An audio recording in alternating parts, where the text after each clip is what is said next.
Compared to various parts of Georgia and New York, voting lines and acts of voter suppression don't seem to be particularly awful in Miami today.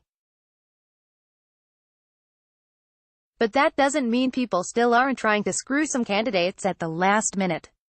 According to screen caps provided to New Times, someone spent yesterday blasting out a fake text message that's clearly, and laughably, designed to scare voters toward voting for Ron DeSantis or away from the polls entirely.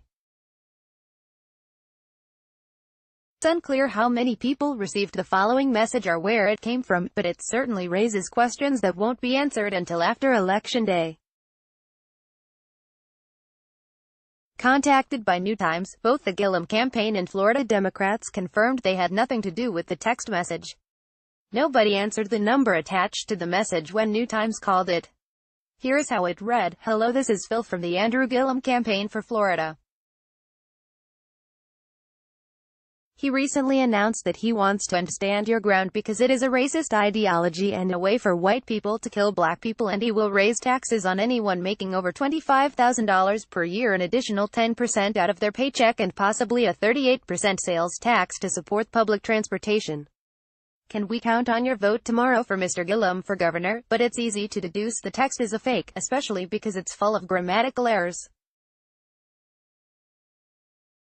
Moreover, Gillum has not proposed those tax ideas.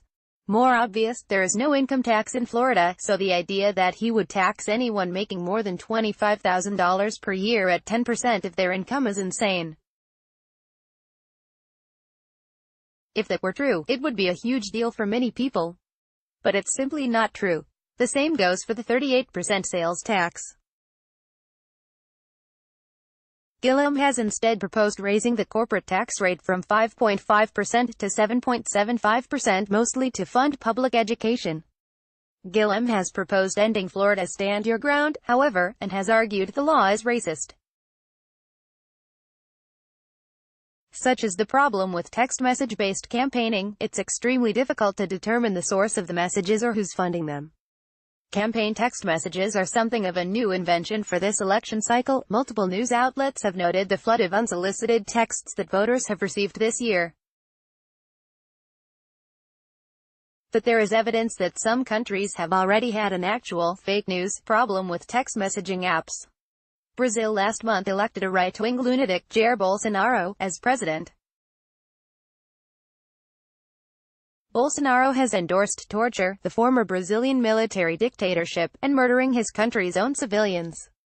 But Brazilians who use the popular texting platform WhatsApp, which is owned by Facebook, were flooded with fake stories about leftist and centrist candidates in Brazil. Bolsonaro's rich backers have been accused of funding the messages. Some analysts worry those fake messages helped swing the election. In Texas or other places, numerous Twitter accounts urged liberals to vote Wednesday even though the election is being held today, Tuesday. As for Gillum, this single text is unlikely to sway many votes.